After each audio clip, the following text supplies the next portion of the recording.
Hello दोस्तों वे प्यारे बच्चों, एक बार फिर से आप सभी का स्वागत है आपके अपने educational YouTube channel Rohit Dhiman maths पर। मैं आपका टीचर रोहित धीमान आज आपको पढ़ाने वाला हूं कृषि गणित एवं प्रारंभिक सांख्यिकी कक्षा 11 का अध्याय 12 ऊंचाई एवं दूरी। इसकी प्रश्नावली 12 के पहले 10 क्वेश्चन हम वीडियो के पहले 2 पार्ट में सॉल्व कर चुके हैं। दोनों के लिंक मैंने डिस्क्रिप्शन में दे दिए हैं एंड स्क्रीन और आई बटन में दे दिए हैं। आज हम शुरू करेंगे प्रश्न 11 और इससे आगे वाले प्रश्नों के हल को। चलिए आगे बढ़ते हैं। आगे बढ़ने से पहले आपसे यही बात कहूँगा कि अगर आप चैनल पर नए हैं तो सब्सक्राइब करके रख लें ताकि इस तरह की क्लासेस आपको कंटिन्यू मिलती रहें। और वीडियो पसंद आती है तो वीडियो को लाइक कीजिए दोस्तों, वीडियो को लाइक किया कीजिए। चलिए शुरू करते हैं। चलिए देख लेते हैं प्रश्न 11 है क्या। प्रश्न 11 में कहा है एक चिमनी के आधार की ओर क्षैतिज रेखा पर 70 मीटर चलने पर उसके शिखर का उन्नयन कोण 30 डिग्री से 45 डिग्री हो जाता है। चिमनी की ऊंचाई ज्ञात करो। देखो बात कुछ ऐसी है, यहाँ पर चित्र के माध्यम से समझाता हूँ। ये एक चिमनी है,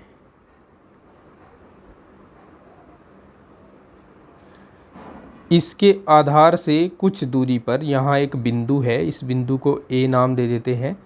ये चिमनी हो गई सी डी, ठीक है।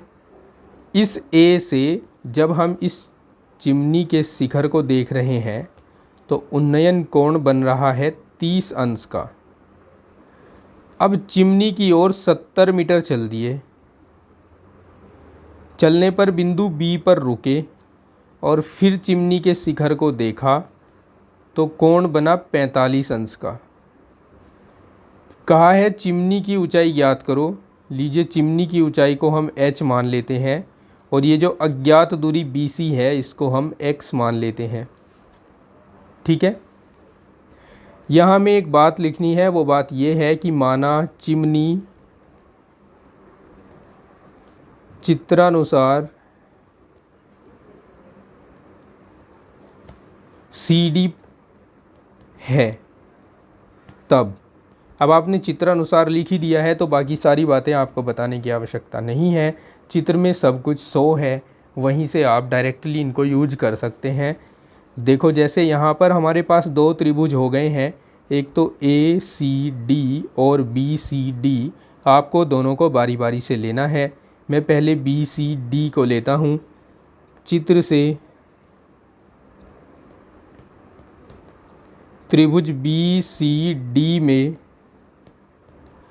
इसमें हम त्रिकोणमितीय अनुपात tan का यूज करना चाहते हैं। tan होता है लंब बटे आधार। लंब बटे आधार, लंब कितना है DC है, आधार कितना है BC है। इस कोण 45 की बात कर रहा हूँ, इसके लिए ये लंब है, ये आधार है और बराबर tan 45 हो जाएगा। H है DC की वैल्यू, x है BC की वैल्यू। tan 45 का वैल्यू हम जानते हैं 1 होता है, या यहाँ से h बराबर x आ जाएगा। ये समीकरण 1 मान लो, ठीक है। अब हम बड़ा त्रिभुज लेते हैं। अब त्रिभुज ACD में, और त्रिभुज हमेशा समकोण त्रिभुज लेना है दोस्तों। देखिए जैसे मैं यहाँ समकोण त्रिभुज ACD ले रहा हूँ, इसमें DC यानी लंब बटे AC यानी आधार बराबर हो जाएगा tan थीटा। थीटा यानी कोण, यहाँ कोण है 30 अंश का। DC की वैल्यू h है और ध्यान से देखिएगा AC की वैल्यू 70 प्लस x है। यहाँ से यहाँ तक 70 और यहाँ से यहाँ तक x, तो इसको हम लिख देंगे 70 प्लस x। और tan 30 का मान होता है 1/√3। ओके, क्रॉस मल्टीप्लाई करेंगे तो √3 की गुणा h के साथ हो जाएगी और 70 प्लस x की गुणा 1 के साथ हो जाएगी, ठीक है। x की जगह पर h को रिप्लेस किया जा सकता है तो रिप्लेस कर देते हैं, 70 प्लस h हो जाएगा। h को लेफ्ट हैंड साइड में लाओ और √3h में से घटा दो, बराबर 70 हो जाएगा। यहाँ से h कॉमन आ गया तो बचा √3 - 1, है ना। ये बराबर 70 हो गया।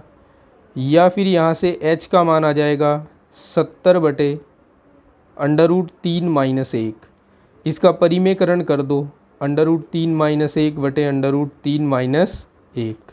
h बराबर हो जाएगा 70 गुना √3 - 1 बटे, या प्लस से गुणा होनी है, हर के संयुग्मी से गुणा कराते हैं। ओके, तो यहाँ प्लस आ जाएगा और यहाँ √3 का स्क्वायर हो जाएगा और 1 का स्क्वायर हो जाएगा। ठीक है, h बराबर हो जाएगा 70 गुना √3 + 1 बटे √3 का वर्ग 3 ही होता है, 1 का वर्ग 1 ही होता है। 3 में से 1 घटा दिया, 2 आ गया। 2 से 70 को 35 बार डिवाइड किया जा सकता है।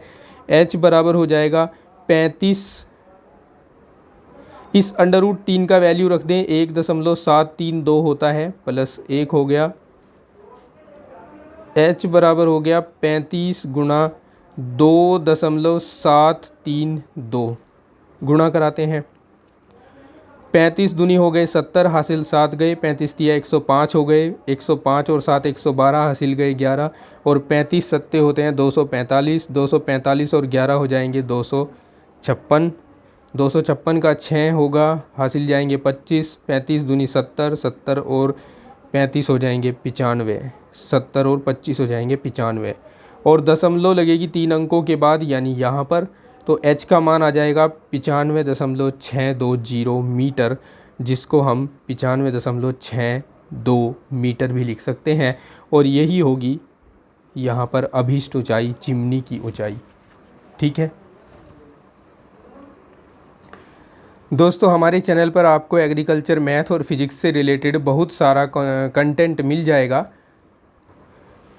अगर आप एग्रीकल्चर, फिजिक्स और मैथ पढ़ते हैं तो ये चैनल आपके लिए बहुत ही बेनिफिशियल है, और सारा कंटेंट यहाँ पर कंप्लीट सॉल्यूशन बिल्कुल फ्री है। किसी प्रकार का कोई कोर्सेस नहीं है और कोई भी पेड बेंच नहीं है, सब कुछ आपको फ्री इस यूट्यूब चैनल पर अवेलेबल है।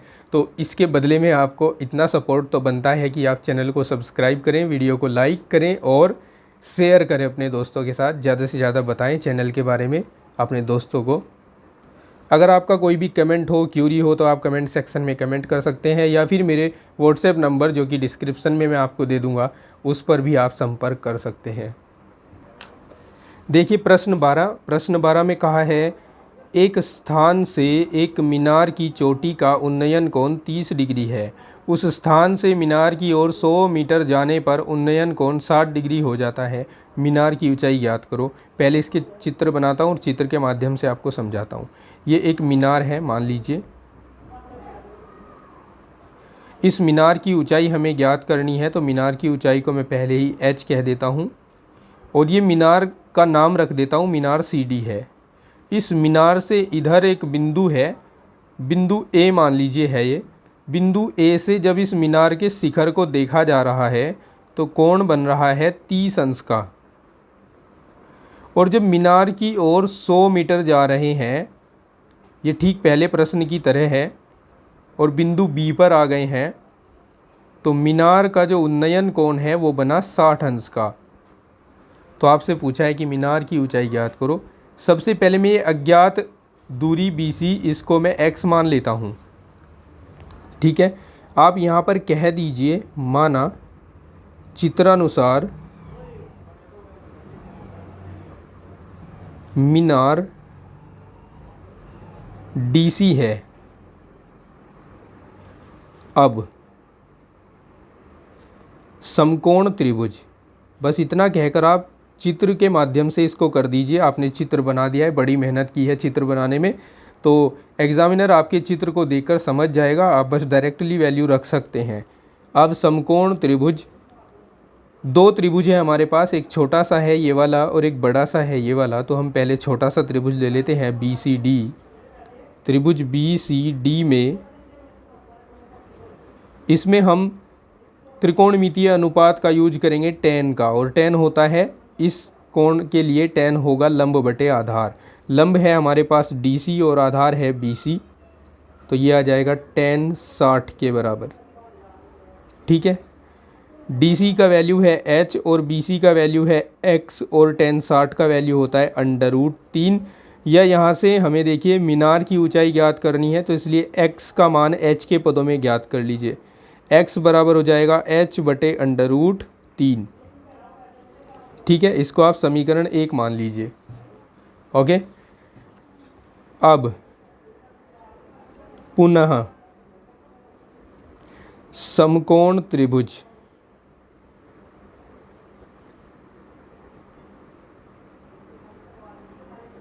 एक और त्रिभुज है आपके पास ACD। ACD में इसमें देखिए हम tan का ही यूज करेंगे, तो लंब बटे आधार यानी DC upon AC equals to tan 30 हो जाएगा। DC का वैल्यू हमने h माना हुआ है तो h रख देते हैं यहाँ पर, और AC का वैल्यू देखिए AC यहाँ से यहाँ तक है 100 है AB का मान, x है BC का मान, तो AC का मान हो जाएगा 100 + x। तो यहाँ रख देते हैं 100 + x, और tan 30 का मान 1/√3 हो जाएगा। क्रॉस मल्टीप्लाई करा दीजिए, √3h बराबर हो जाएगा 100 + x। ठीक है, या फिर x का मान समीकरण 1 की सहायता से रख देते हैं, √3h बराबर हो जाएगा 100 + h/√3। यहाँ लिख भी सकते हैं सामने समीकरण 1 से।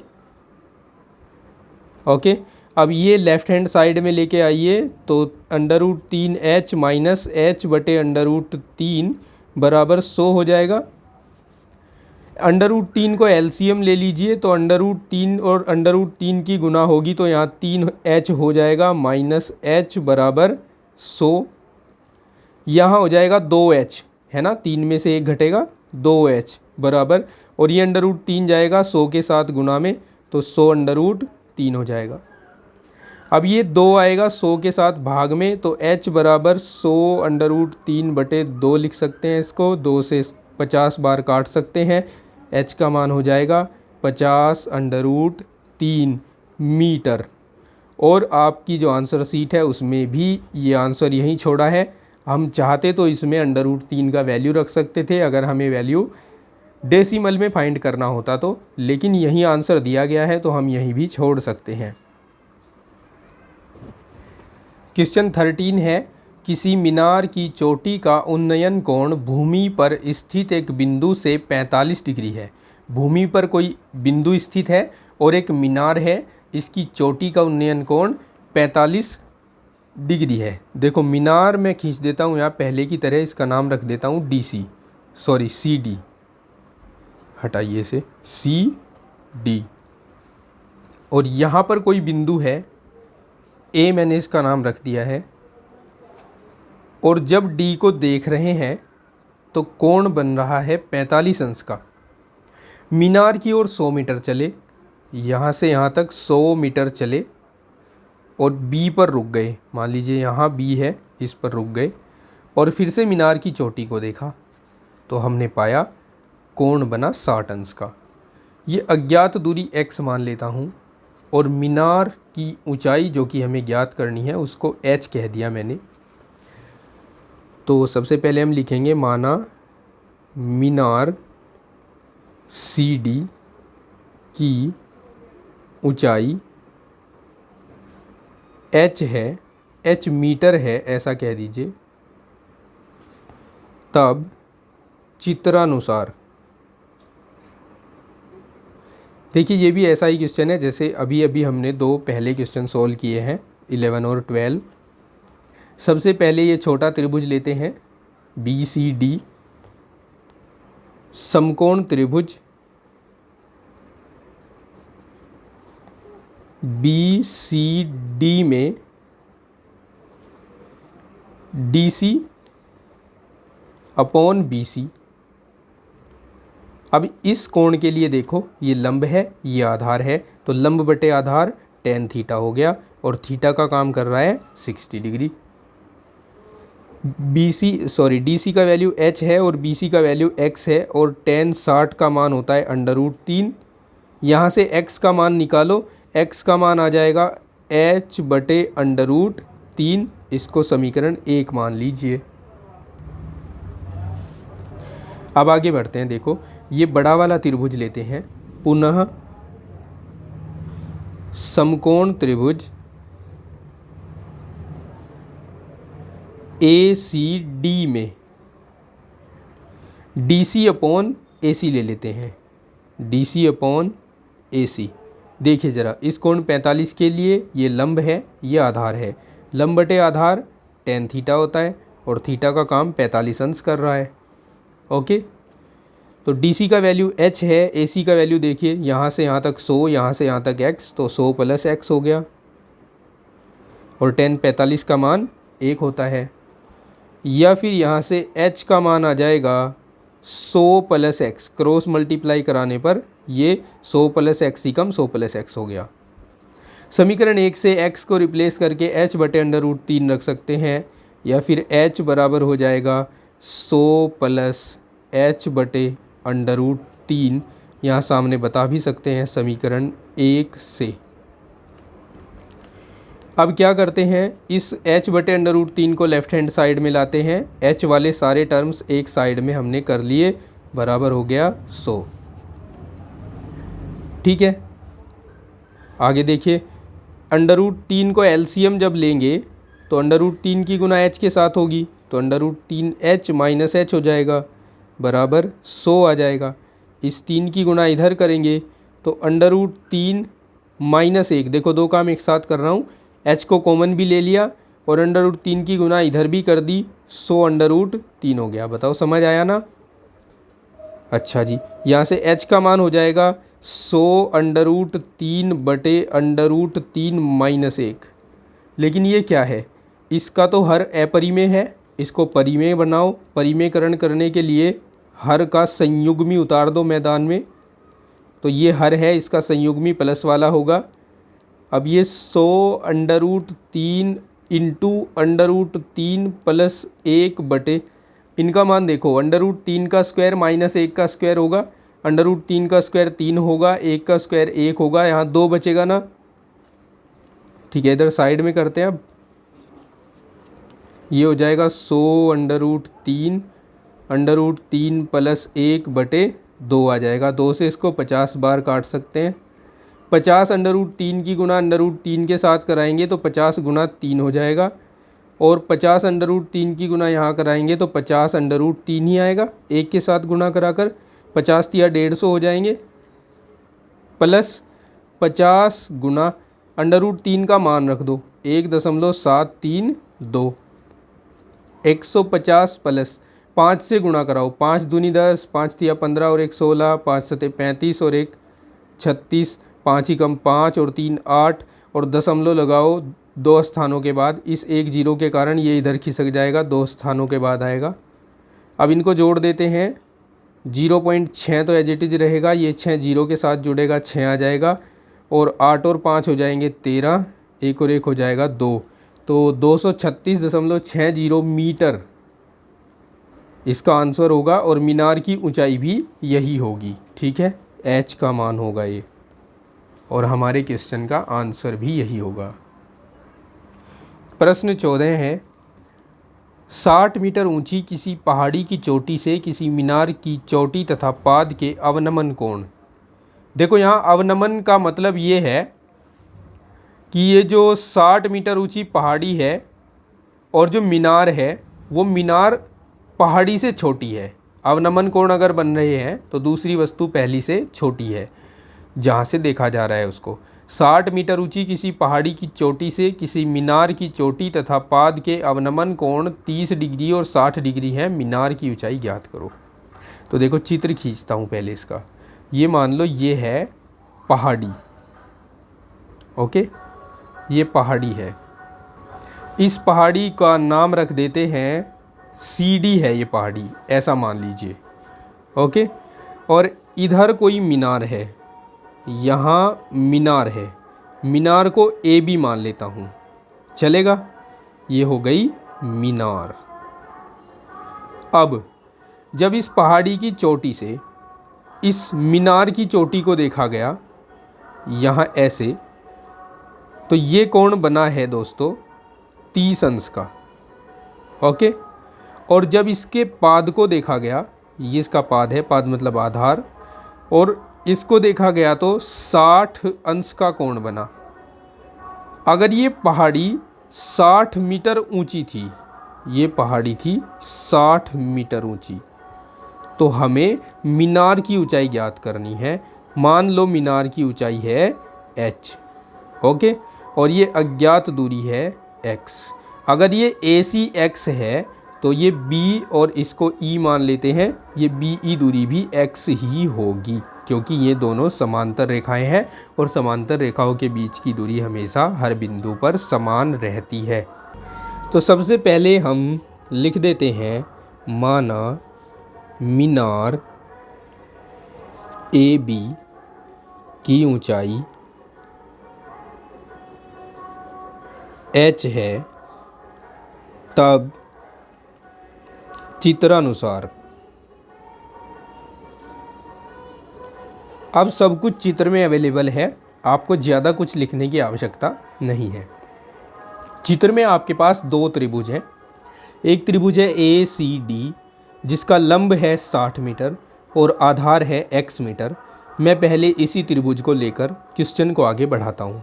समकोण त्रिभुज ACD में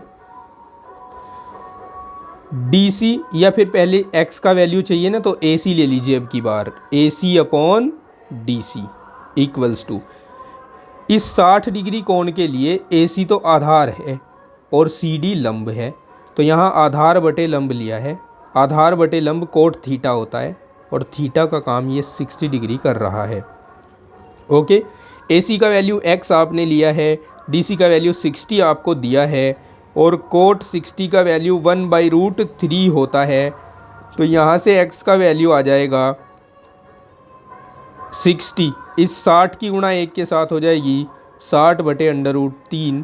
अब यहाँ √3 अपरिमेय है, तो इसका परिमेयकरण कर दो। हर का परिमेयकरण करने के लिए √3 से ऊपर नीचे गुणा करा दी, तो ऊपर 60 √3 हो गया और नीचे इन दोनों की गुणा 3 आ गई।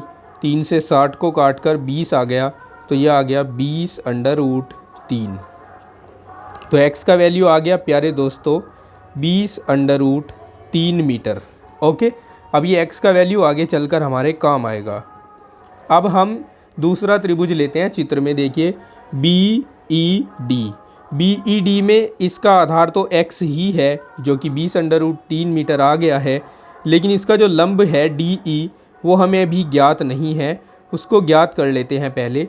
देखिए, हमने B से लेकर A तक की डिस्टेंस को h माना है, तो E से लेकर C तक की डिस्टेंस भी h हो जाएगी, और अगर ये h है तो E से लेकर D तक की डिस्टेंस 60 - h होगी कि नहीं होगी? होगी ना। चलिए, अब हम इस त्रिभुज में त्रिकोणमितीय अनुपात का प्रयोग करते हैं। अब त्रिभुज BED में, इसमें हम लंब बटे आधार ले लेते हैं। लंब इसका DE है और आधार इसका BE है, और यहाँ आ जाएगा tan 30 डिग्री, क्योंकि लंब बटे आधार tan थीटा का मान होता है। DE का वैल्यू 60 - h है और इसका वैल्यू x है BE का, और ये 1/√3 हो जाएगा। अब हम क्रॉस मल्टीप्लाई कर दें इनकी, तो यहाँ आ जाएगा, या एक काम करते हैं, अभी x की क्रॉस मल्टीप्लाई करते हैं बस। 60 - h बराबर x/√3 आ जाएगा, और x का मान हमारे पास 20√3 है, तो हम यहाँ 60 - h बराबर x के स्थान पर 20√3 रख देते हैं, बटे में √3 है। ओके, √3 से √3 कैंसिल आउट हो गया, हमारे पास बचता है 60 - h बराबर 20। हम इसके हरों का नहीं, इसके पदों का पक्षांतरण करते हैं। h को इधर लाए और 20 को इधर लाए, h माइनस है उधर जाकर प्लस, 20 इधर प्लस है इधर आकर माइनस। 60 में से 20 घटा तो 40 बचा, 40 h का मान आ गया 40 मीटर, यानी जो मीनार है वो 40 मीटर ऊंची है दोस्तों। प्रश्न 15 है, नदी पर स्थित एक पुल से देखने पर नाव का जो पुल की ओर जा रही है अवनमन कोण 30 डिग्री है। 5 मिनट बाद उसका अवनमन कोण 60 डिग्री हो जाता है। नाव को पुल तक पहुंचने में कितना समय लगेगा? तो प्यारे बच्चों, मान लो कि ये पुल है, ये है पुल, ठीक है। इस पुल का नाम रख देते हैं सी और डी। इस पुल के ऊपर कोई आदमी चढ़ा हुआ है जो यहाँ ए पर स्थित नाव को देख रहा है। नाव को देखने पर जो कोण है वो बन रहा है 30 डिग्री का अवनमन कोण। ओके, अगर ये 30 है तो ये भी 30 डिग्री होगा, क्योंकि समांतर रेखाओं के बीच तिर्यक रेखा होने पर एकांतर कोण बराबर हो जाते हैं। 5 मिनट बाद, अब नाव जो है ना पुल की तरफ जा रही है, तो 5 मिनट बाद मान लो नाव बी पर आ गई और अवनमन कोण अब बन गया इसका 60 डिग्री का। ये वाला कोण बन गया यहाँ से यहाँ तक 60 डिग्री। तो अगर ये 60 है तो इधर चलने पर ये 60 होगा, ठीक है। कहा है नाव को पुल तक पहुंचने में कितना समय लगेगा। हम मान लेते हैं नाव को पुल तक पहुंचने में t सेकंड का समय लगेगा। ओके, लिखते हैं पहले, माना नाव को पुल का नाम भी लिख देते हैं, CD तक पहुंचने में t मिनट का समय लगेगा।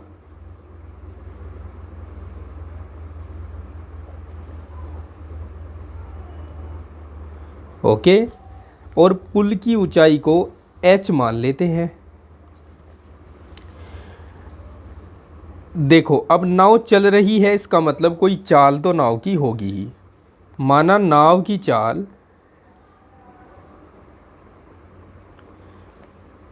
x मीटर प्रति मिनट है,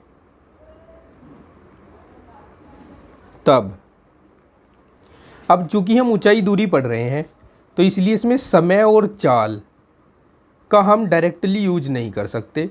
हमें तो दूरी चाहिए ना भाई, हम ऊंचाई दूरी पढ़ रहे हैं। तो A से B तक पहुंचने में 5 मिनट लग रहे हैं, हम A से B तक की दूरी ज्ञात करेंगे। तब दूरी AB, और दूरी होती है चाल गुणा समय। चाल हमने x मान लिया है और समय 5 मिनट का लग रहा है, तो दूरी AB हो गई 5x। समझ रहे हो ना, चाल बराबर दूरी बराबर चाल गुणा समय, तो ये 5x हो गया। ओके, दूरी BC देखो, B से C तक जाने में t सेकंड लग रहे हैं और चाल है x किलोमीटर प्रति घंटा, सॉरी x मीटर प्रति मिनट। तो दूरी हो गई चाल गुणा समय, यानी xt या tx। ओके, तो ये दूरी हो गई tx। अब हम इन दोनों त्रिभुजों को ले सकते हैं बारी बारी से। पहले मैं त्रिभुज लेता हूँ समकोण त्रिभुज BCD। समकोण त्रिभुज BCD में, इसमें हम लंब बटे आधार वाला कॉन्सेप्ट लगाएंगे। DC अपॉन BC, लंब बटे आधार, tan थीटा होगा और थीटा का काम कर रहा है 60 डिग्री। DC अपने पास h है और BC tx है, और tan 60 का वैल्यू होता है √3, या यहाँ से हम h का वैल्यू फाइंड कर लेंगे √3tx। समीकरण 1 बन गई। पुनः समकोण त्रिभुज, अब की बार समकोण त्रिभुज ले लेते हैं ACD में। इसमें भी हम कॉन्सेप्ट लगाएंगे लंब बटे आधार का। तो लंब है CD और आधार है AC, और ये हो जाएगा tan थीटा का वैल्यू देखना यहाँ पर 30 है, तो 30 डिग्री के बराबर हो गया। CD तो h है ही, AC का वैल्यू यहाँ से यहाँ तक 5x, यहाँ से यहाँ तक tx, तो 5x प्लस tx हो जाएगा। 5x प्लस tx बराबर tan 30 का वैल्यू 1/√3 होता है। या यहाँ से h का वैल्यू आ जाएगा, देखो इस पूरे टर्म को 1 के साथ गुणा करा दें, 5x प्लस tx बटे √3, ये हो गई समीकरण 2। समीकरण 1 और 2 को ध्यान से देखें अगर, तो इनकी LHS बराबर है, RHS भी बराबर हो जाएगी समीकरण 1 व 2 से।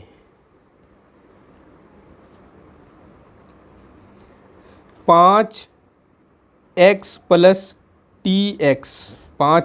tx बटे √3 बराबर हो जाएगा √3 tx के। √3 की क्रॉस मल्टीप्लाई √3 के साथ कराएंगे और x कॉमन लेंगे यहाँ से, तो 5 प्लस t इंटू एक्स बराबर √3 की गुणा 3 हो जाएगी और tx आ जाएंगे, x से x कैंसिल आउट, तो यहाँ हमारे पास बच गया 5 plus t equals to 3t। t को उधर ले जाकर 3t में से घटा दीजिए, 3t minus t equals to 5 और 2t इक्वल्स टू 5 हो जाएगा और t इक्वल्स टू 5/2 हो जाएगा और t का वैल्यू आ जाएगा 2.5। किस में आएगा? मिनट में आएगा। ये होगा इसका आंसर। तो समझ आया दोस्तों?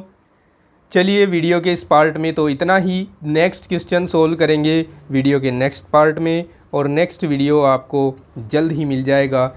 एंड स्क्रीन पर आई बटन में और डिस्क्रिप्शन में हर जगह उसका लिंक मैं दे दूंगा।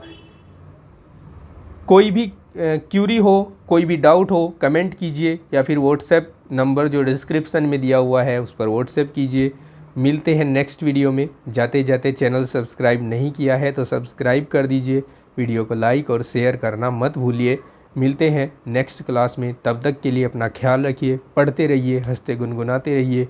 Take care, bye bye, have a nice day.